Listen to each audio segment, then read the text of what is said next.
Hey, good evening, everybody.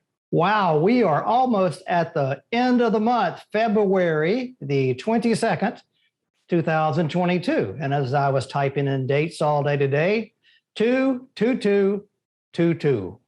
Pretty amazing. That only happens, what? Is it every decade or 100 years? Or if you want to sign in and chat or give me the answer, that's good because I never was good at math. But thank you for joining Travel Talk Tuesday tonight.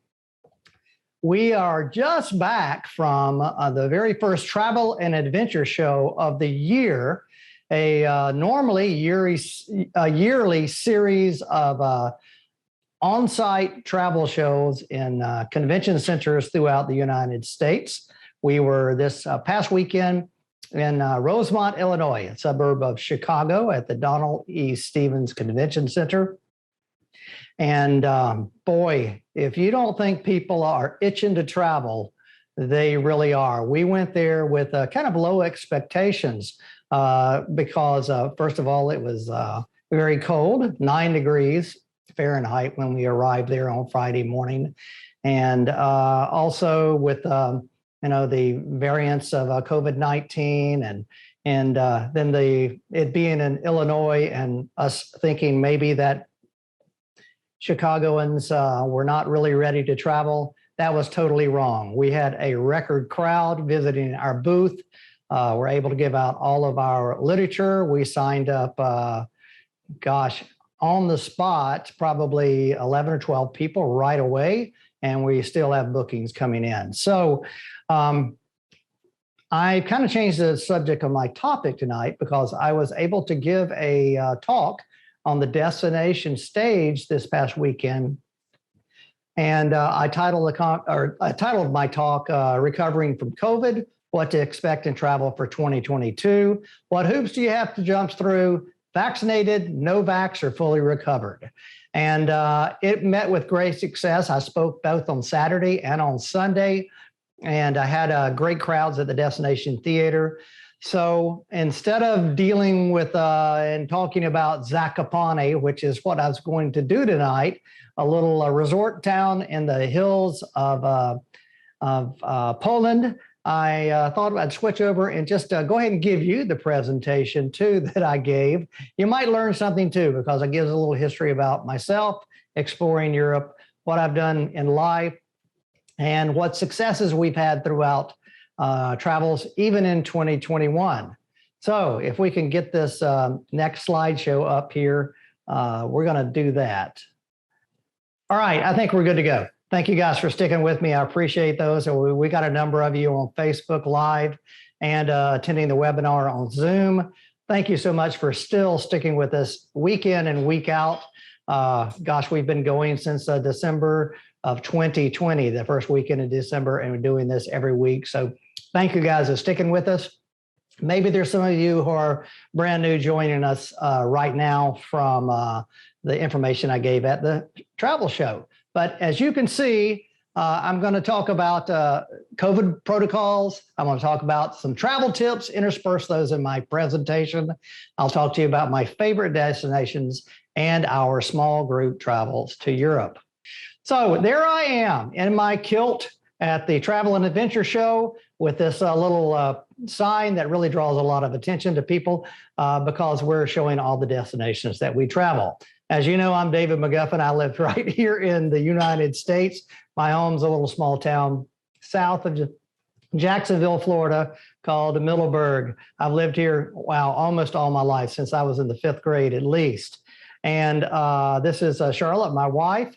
And she and I have been married 43 years. I messed up on that at a presentation this weekend and was a few years shy of that. But for sure, we've been married happily for 43 years. And this is me, the very first time I ever went to Europe. It was in 1977. I was in a choir in college. It was called the FJC Chorale. And we were able to travel every other year, and I happened to arrive one of the years that we traveled in 1977, and we went over to Europe, and we stayed 1 week in Greece, 1 week in the Holy Land, and 1 week in Rome. So that was a total of 3 weeks, and boy, At that point, it was a lot of money in 1977, but now I look back, it was nothing. $900 it would have cost me to go on that trip for 3 weeks. We had a blast because we were able to go all over those countries and to sing, which is one of my passions. This is our group called the Chorale in front of St. Peter's Cathedral there in Rome. And then later on in life, I got a real job and became a band director at Ridgeview High School. And I taught there for 30 years at the same school, from middle school, junior high school, and high school near Jacksonville, Florida, and Orange Park, Florida. And this is my band. In 2005, we went over and marched in the St. Patrick's Day Parade in Dublin, Ireland. And I tell you what, that was a fantastic experience for us. This is in 2001, the spring of 2001, my very first real trip that David McGuffin's Exploring Europe did. And I called it London in the Countryside. And we showed up and it was snowing. It was hoof and mouth disease, and all kind of things were thrown in our way, but we had a great tour. This is me standing on the bus talking to the people for the very first time on a microphone. So as a tour guide. I do 5 or 6 things with Exploring Europe. One of them is what I'm doing right now, which is weekly Travel Talk Tuesday broadcast every week, 7:30 p.m. Eastern Time. I give free travel information and advice. All you gotta do is call, text, or email me, and free of charge, I'll give you some information, advice, whatever you're looking for. As a matter of fact, I got several of those opportunities to do that today. We offer small group guided tours all over Europe. We do private tours as well. So if you have a group of people that want to travel somewhere in Europe, and you don't want to do it with, you want to do it with just your friends, let me know. We'll be glad to custom design a tour for you. As I mentioned too, we do educational tours and musical performance tours with students all over the place in Europe. And we just have a great time doing that. I've been in business for 22 years now. And my goal is to educate you with the art, the history, culture, and get you to enjoy engaging experiences like this: cooking classes, wine tasting, stomping the grapes, things like that you normally wouldn't experience on a tour, maybe making a mosaics or ceramic tile, some experiences above and beyond just a general sightseeing thing. We want to we want to empower our travel partners to get out on their own, to explore a little bit of their own. We give them knowledge and destination guides of everywhere we go. We update them every day about what type of itineraries we have for each day on the tour. And to give them the confidence, the people that travel with us, the confidence to get on the metro and to seize the moment.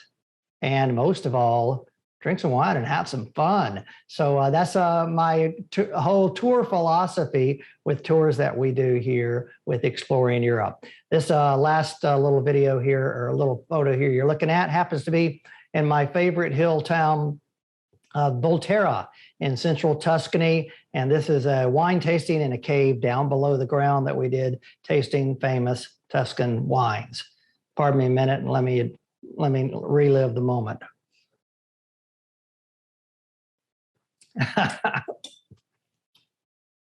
Travel tip number 1. I think I got 15 of these interspersed, and on Travel Talk Tuesday, I probably never have even mentioned these to you, but number 1 is check your passport for signature and expiration date. Now, you see, I've signed the passport up there, Donald David McGuffin.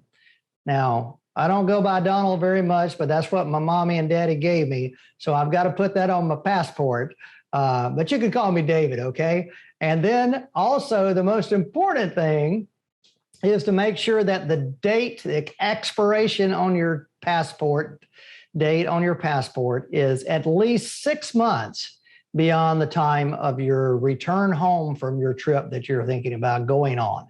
If not, you won't even get past the airport check-in line for your airlines. So be sure that's very, very important. And we've had several disappointed people over my 22 years in existence that were not able to get on their flight and come to Europe just because their passport was expired. Travel tip number 2 is check to see where you can travel during the COVID-19 era and what restrictions or requirements are in place. And boy, these things change every week.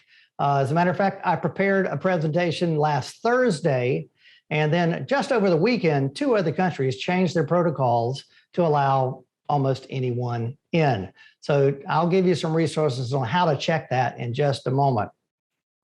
If you're vaccinated, make copies of your CDC card, front and back. Put one in your money belt, one in your backpack, one in your suitcase, and one in whatever you need to show all that, one in your passport maybe, and bring it with you. You can see on this one, I have highlighted my 3 doses of Moderna and the dates that are there. And, you know, for me, it doesn't look very official, but I've never had anyone question it. When you're in Europe, they have digital green passes or COVID passports, and it's on your phone. You just hold it up, show a QR code, they scan it, and you're on your way. But no one in this past year has turned me down or said it looks bogus. So that's make sure you have extra copies of that as well. Travel tip number 4 is if you are flying, you must wear a mask on the airplane and in the airport, whether it be here at home in the United States or in European airports. They're not really picky about what kind of mask you wear. And whatever you want to believe, you know, as far as what mask to do for you or not, it doesn't really matter because it's required. So here I am on my Delta flight with a cloth mask, which probably doesn't do much good, but it sure feels a lot better than a surgical mask or an N95 mask. This is me in Bolzano, Italy. And believe it or not, this was last December, and even outside, these masks were pretty much required, but I think I was wearing it more to keep my face warm than to go with the COVID-19 protocols. I think I got a little spiel here. So in these Christmas markets in Bolzano, we've had to show our CDC card, or it's the green pass they're asking for here in Italy. We've shown that one time, and we got a armband last night. And apparently, if we continue to wear this, we don't have to keep showing our green pass or our CDC card. So that's a pretty good, interesting thing as well in order to get in. So basically, continuing with the theme, if you're not fully vaccinated and you're trying to travel in Europe, you're not going to get very far. Not inside any markets, not inside.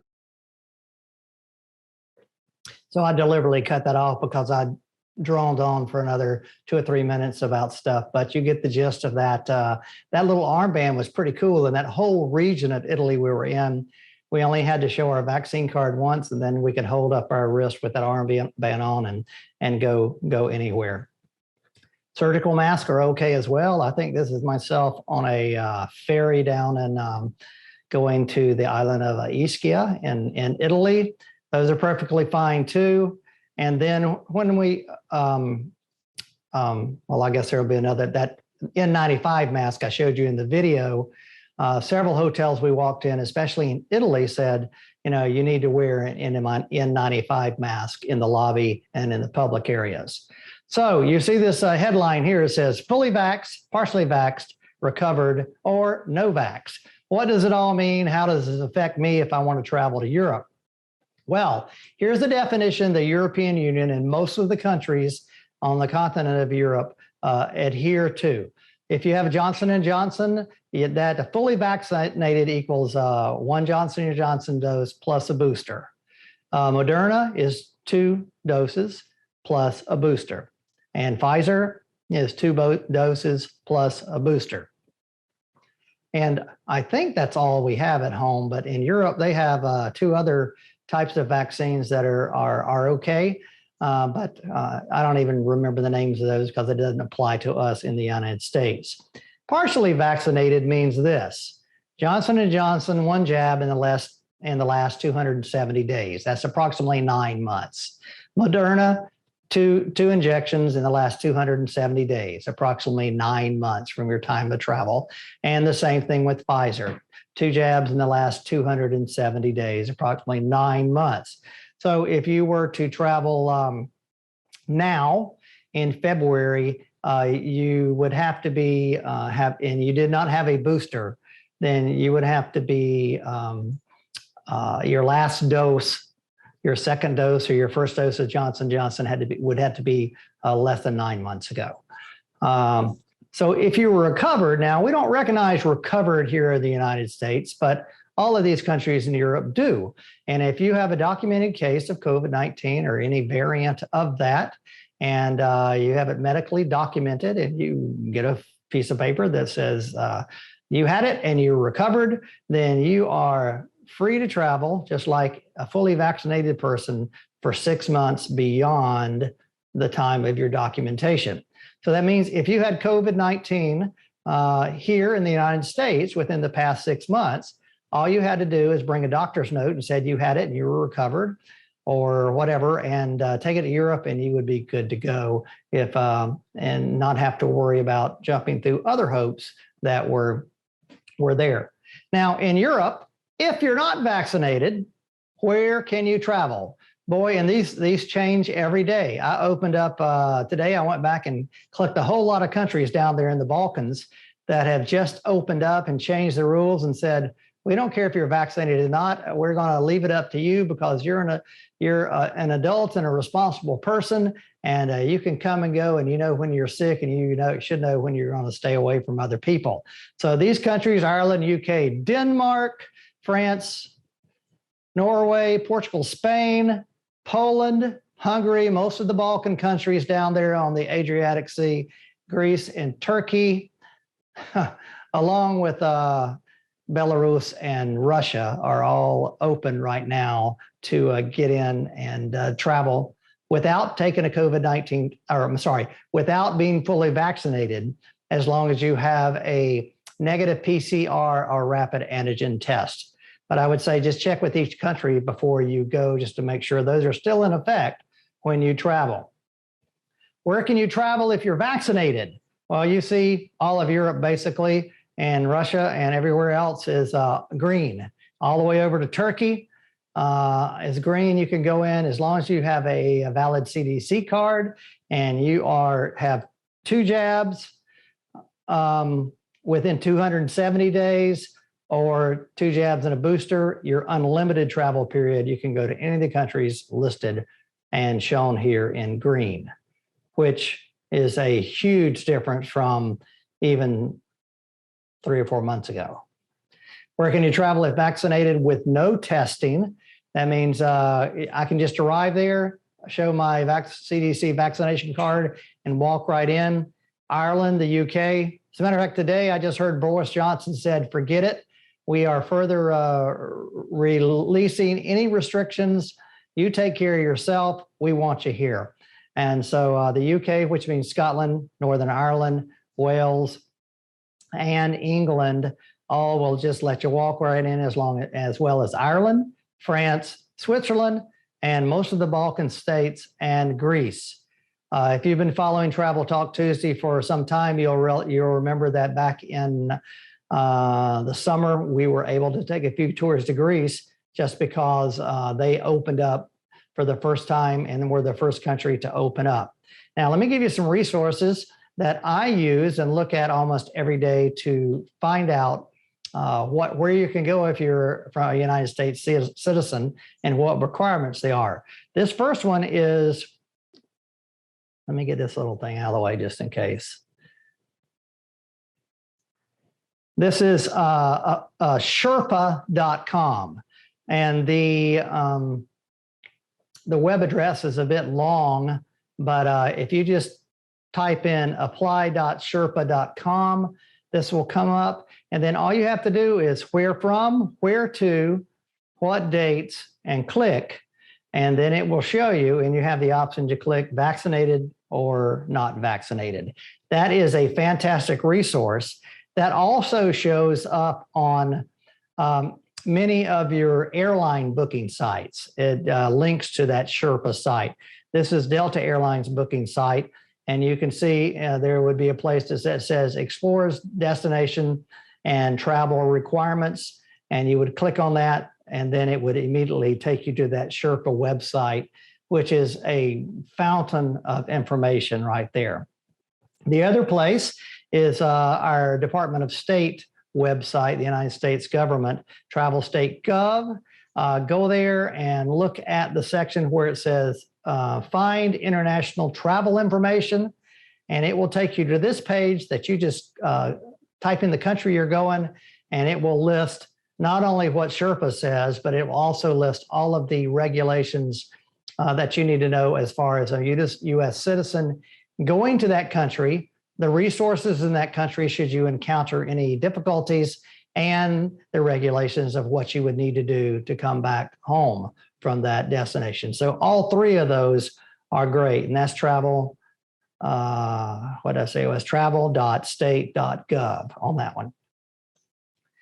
Now, presently, in order to come back home, it's a little more stringent to get back here, because what we have to do is we have to arrange to take a COVID-19 PCR test or antigen test and have a negative results 3 days before we return back to the United States.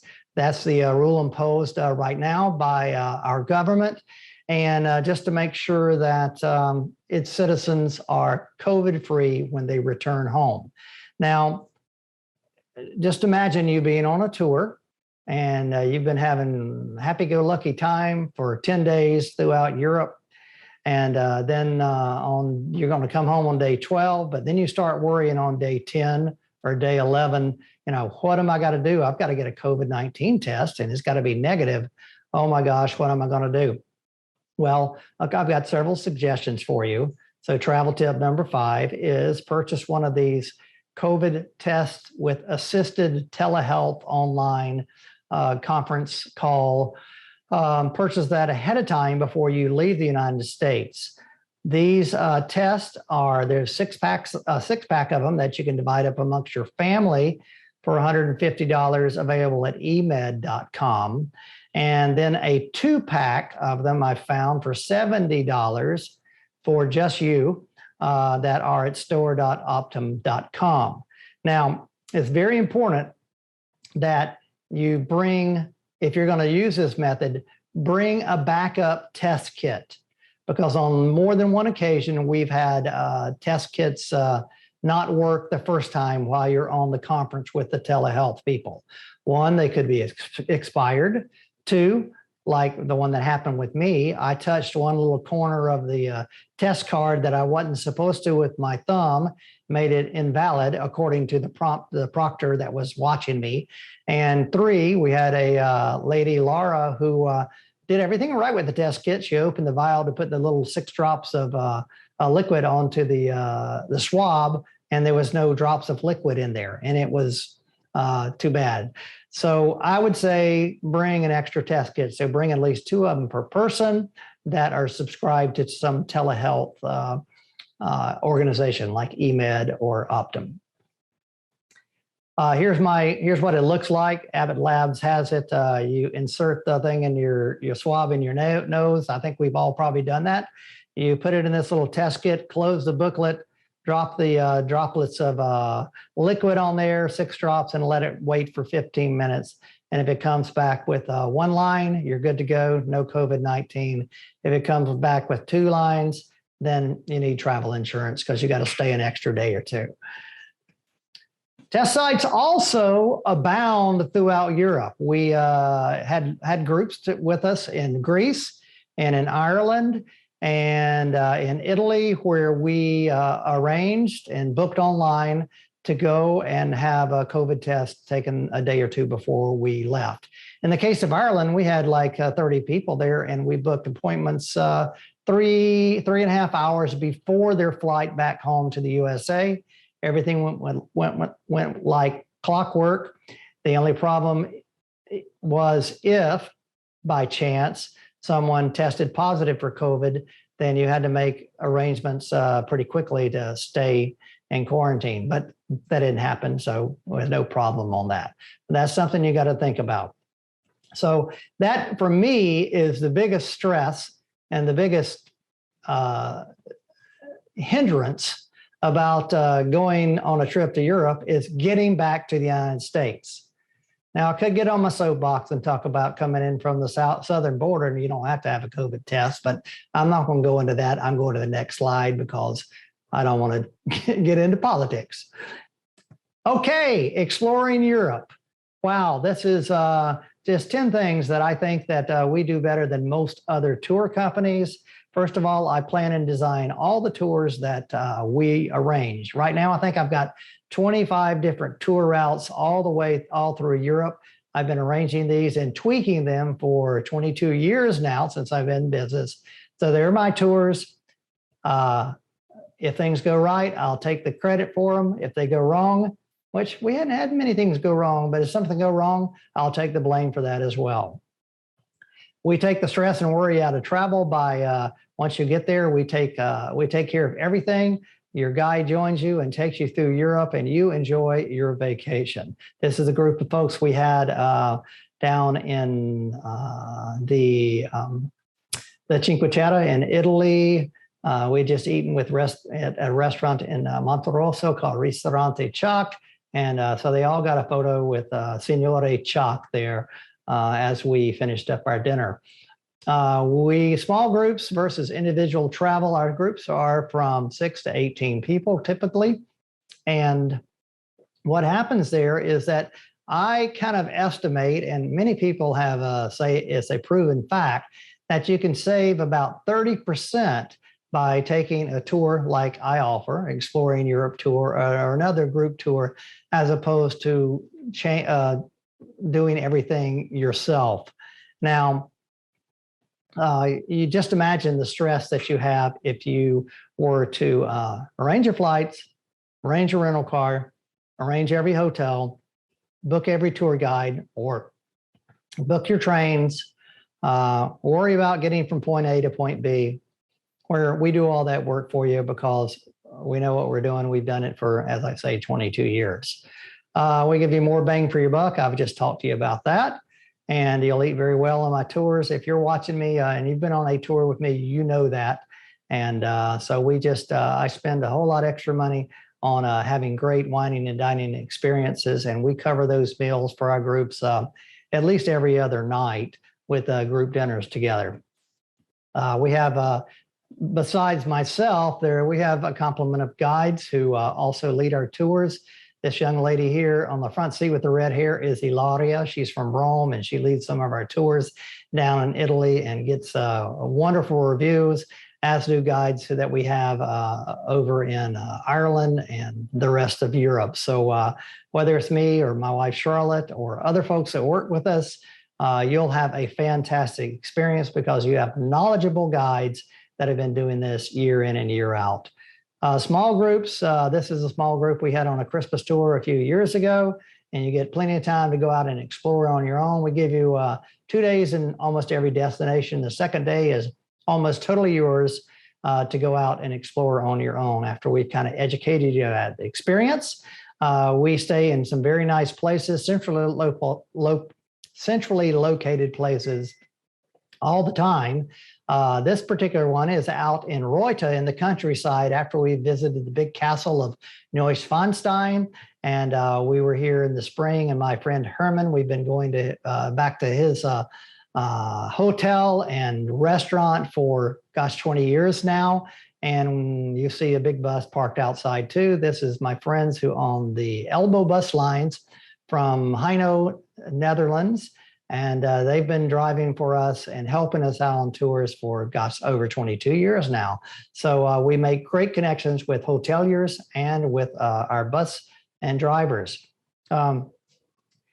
Now, you're not going to ride a bus from point A to B all the time. We do a lot of little walking tours in the city centers and out in the countryside.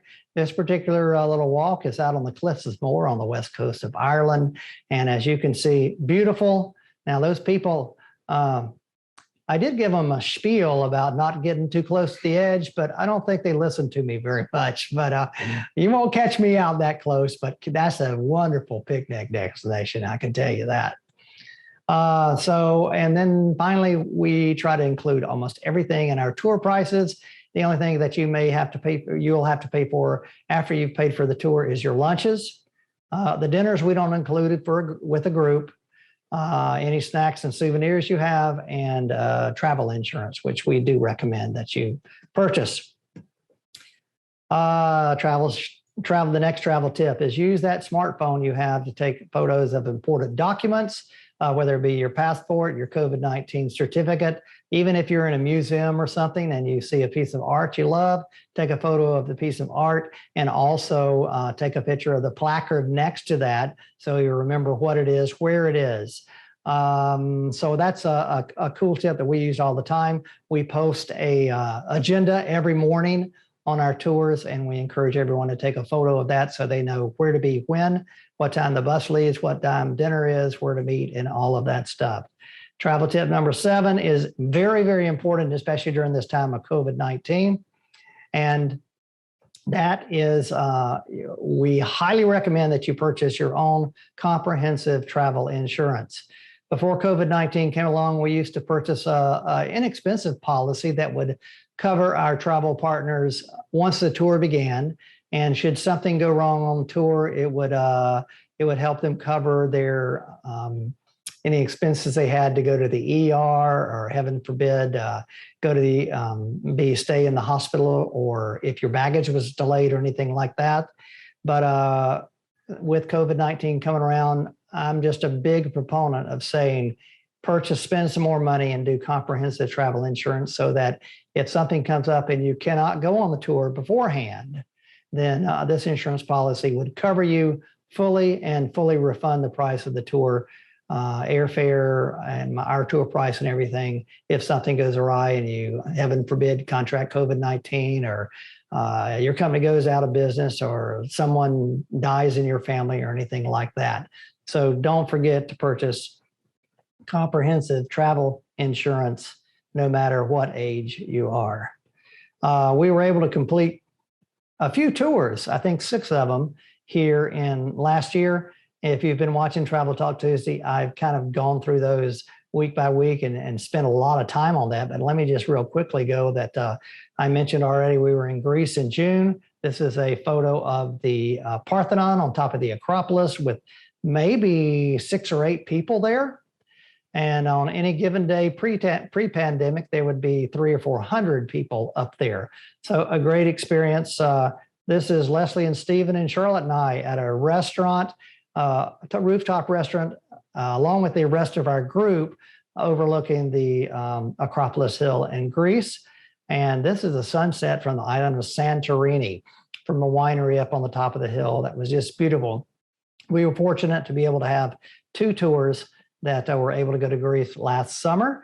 We were also able to go to Italy in July and September on our tours. This is Rome, the Colosseum in Rome. And you can see, I don't know, maybe 50 people right there. But if in a given day pre-pandemic, there would be, my gosh, 300 or 400 wrapping around the Colosseum waiting for up to 2 or 3 hours to get in, even with reservations. That's great. This is the Cinque Terre region in a town called Manarola. And this is in Venice. Yeah. There is nobody on this canal. We're here with 2 Londoners. And this is the Grand Canal. There is nobody on here at 9 o'clock at night. Mom. Unbelievable. Mom and Dad. What? Hey, we're videoing. Hey. This is beautiful. This is crazy. All right, Dad, show us the... See, COVID has its perks. Yeah, it does. Because there's nobody on that Grand Canal. Let me take a stop here. Hey, the wine I'm drinking tonight has nothing to do with Europe. It's I've shown you this before. It's Decoy. It's a lower grade of the Duckhorn Vineyards wine, but this is just Decoy Zinfandel, which I've not ever tried before, but it is got a peppery, nice finish, very smooth, but rich, ruby red and rich with a little peppery taste to it. So we're drinking that tonight with our dinner that I'm fixing, which is also nothing to do with, well, it does have something to do with Italy. We're doing a chicken parmigiana, which they don't have chicken parmigiana in Italy, but we're also having a baked ziti. And so that's our dinner tonight. Okay, let me set this aside and move on. We were able to go to Ireland this summer as well. You saw just a brief glimpse of a horn choir that I took there, and we were in Ireland and able to take this performance group. We were supposed to perform in churches and everything, but we were not able to. And so we ended up doing impromptu performances in outside locations. And can you think of a better place to perform it right here on the Dingle Peninsula, Slayhead Drive? And these guys were great. You know me, I'm a musician, taught band for 30 years. And having a whole band full of French horns, it can either be terribly out of tune or really good. And they were really, really good. So we had a great time taking them from, they were from West Texas A&M University back out in Amarillo. We were also able to go a Tuscany Villa tour in September, where we stayed in this town of Volterra. And then we stayed 7 nights in this vineyard, agriturismo villa owned by my friends, the Del Duca, known as Mar Campo. And so we had a great time doing that. Some cooking lessons was always included as part of our stay at Mar Campo, where you spend 3 hours or so preparing a 5-course meal. They send you away, give you a glass of Prosecco, and put some final touches on it, and then serve it to you. And it doesn't even look like what you ended up preparing, but it is. So you spend a lot of time, but it is some really good stuff on our villa tour. That's the Tuscan Villa tour. And for me, one of the best things is being there 7 nights and having an afternoon off where I can catch up in my journal and have an Aperol Spritz and just chill and watch the sun setting there and illuminating that church on the hills of Volterra. This is up in Lake Como on this is island of Vorena in the middle part of Lake Como. We were able to go there. This here is Bellagio. Another little part of Bellagio. It's a pedestrian only town, as you can probably see, because it kind of spills down into the water, and there are steps leading in little streets that are lined with cobbled river stones that lead up and down these alleys. Wonderful, fantastic little places to eat. Plus, you can spend the day cruising the lake if you'd like to. We were able to go to Milan. This is a cathedral in Milan, the Duomo. And here is the Galleria, Victoria Emanuele Galleria there in Milan. And then finally, in October, we were able to go down into the Amalfi Coast region and spend some time down there in the island of Ischia, Procida, and Sorrento, the Amalfi Coast, and Naples, exploring all of that and preparing for a new tours that we're going to do here in 2022. One of them happens to be on April the 9th. If you want to go, I can make you a really good deal. April the 9th, 2022 would be a great one. So let me know if you want to go. This is the town of Amalfi. And then Charlotte and I were able to do what we call the Chasing Christmas tour in December last year. Markets closed. We had to cancel all our tours with everybody who was signed up to go with us. But Charlotte and I had already purchased our airfare, so we just rented a car and drove, and we visited Munich, Frankfurt, Strasbourg, Italy, Bolzano, Italy. That's Bolzano again. Another part of Bolzano, we went to Prague, Krakow, Poland. This is Krakow, Zakopane, which I'll talk to you about another day. And travel tip number 8 is watch Travel Talk Tuesday every Tuesday night, 7:30 p.m. Eastern Time. We'd love to have you do that. Here's a little blurb of what I did just a couple of weeks ago. You don't really need to see this, but I think I got to click this because I can't go to the next slide, I don't think. So kitchen upon kitchen, probably. Hey, David McGuffin here. Welcome to Travel Talk Tuesday. Okay, so let me see if I can go on beyond that. You know what that's all about. The 8th. Travel tip number 9, pack light. This is my friends Jim and Roberta Kelly. They are my all-time champions of packing light. I recommend everybody bring a suitcase 22 by 14 by 9 and a small backpack or purse. These guys, Roberta has a purse on, Jim has a little backpack on, and they have this one little zebra imprinted backpack, and that's what they carried on their Best of Italy tour for 14 days. Now we did stop and we had places to do laundry and everything else like that, but they are my all-time best packers. Not these ladies who brought these huge suitcases to Venice, and they didn't realize that there were steps on every bridge in Venice, and there's about 250 bridges there. So they were huffing and puffing and dragging those things around. Travel tip number 10 is wear a money belt. Make sure you wear it under your clothes so that then put your important stuff in there, like your passport, CDC card, any money and credit cards you have. That lady is not wearing it in a good place. So that's not where you should wear it. Might as well just forget about it if you're not wearing it underneath your clothing.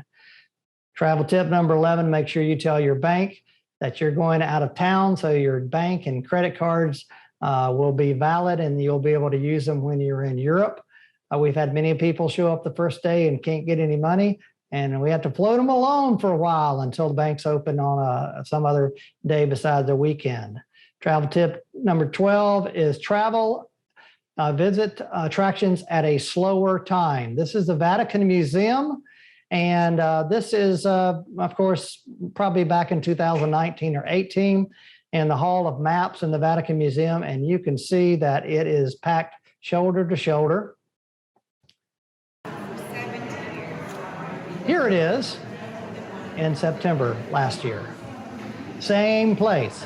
Now, I know it's post-COVID, but the Vatican's regulating the people in there now, and just book it early in the morning or late in the afternoon, and it is great. This is people in line next to the Vatican wall, stretching for about 6 blocks, 3 people deep, waiting to get into the Vatican Museum. Here it is, if you come early or late or post-COVID. I don't know, things are probably gonna just blow wide open by the time July, August, September rolls around in all these tourist destinations, but this was just last year in September and October. Here I am in the Academia Museum, looking at Michelangelo's famous statue of David. This again is 2019. This is 2019, same trip, later in the afternoon, almost at closing time. You can see a big difference between here, about people standing around, and here. I never can understand why that girl is looking at her phone instead of looking at David, the statue of David. But here, and here it was. Hey folks, David McGuffin here. Sorry for the mask, but I'm inside the Academia Museum here in Florence, Italy. And as you can see, standing behind me is Michelangelo's famous statue of David, the young boy who killed the Philistine Goliath. And so I hope you enjoy this look around the Academia Museum and with David and some of the other works of art as well by Michelangelo.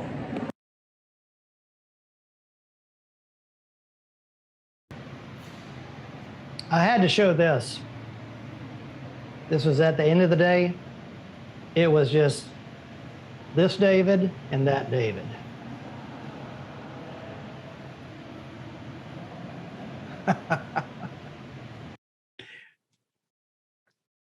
Travel tip number 13, travel off season. We do tours at Christmas time. They're always a lot less crowded than they are at other times of the year, typically before the pandemic. Christmas time, usually you see a whole lot of locals around these Christmas markets. The second picture down on the bottom right is the famous palace of the Alhambra in Granada, Spain.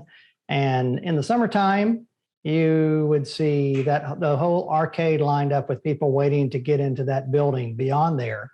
And this was in March, and there was very few people waiting at all. Finally, I'm almost through. Just give it up and go to Europe. You'll love it. All those countries that are green are countries that we travel to. We have 25 different tour routes visiting 12 different countries all over Europe, and we'd love to have you travel with us sometime. If I was doing this at a travel show, like I will be doing in Washington, D.C. next week, I would say, come by and see us at booth number blah, blah, blah, and check out the special deals that we are giving for this travel show. We'll give out these catalogs, and unless you've been to a travel show, you may not have ever even received one of these catalogs. So if you'd like one in print, text me or email me, and or message us right here in this application, and we'll be glad to get one of those to you. We've got a trove of resources there as well. Our website, davidmcguffin.com, is also a great resource and has information about all our tours, has information about all our Travel Talk Tuesday talks, along with blog articles for the last 30 years of my life. So check that out as well. And that concludes this. I'm going to try to go back full screen. Okay, so a couple of little quirks because we weren't accustomed to using this PowerPoint keynote presentation, but I hope you enjoyed a little different Travel Talk Tuesday tonight. Like I said, this week we're heading on Friday, going up to Washington, D.C., doing our Travel Talk show at the Convention Center. It's Walter E. Washington Convention Center, downtown Washington, D.C. If you're in that area and you'd like to come, let me know. We got some free tickets for you. If you'd like to get that, we'd love to have you come visit us. And we're just having a great time. So thank you so much for being with us tonight on Travel Talk Tuesday. We'll catch you next week. I think it's a new month next week. So we'll catch you next week and in March with a new edition of Travel Talk Tuesday. Thanks. We'll talk to you next week. Bye-bye.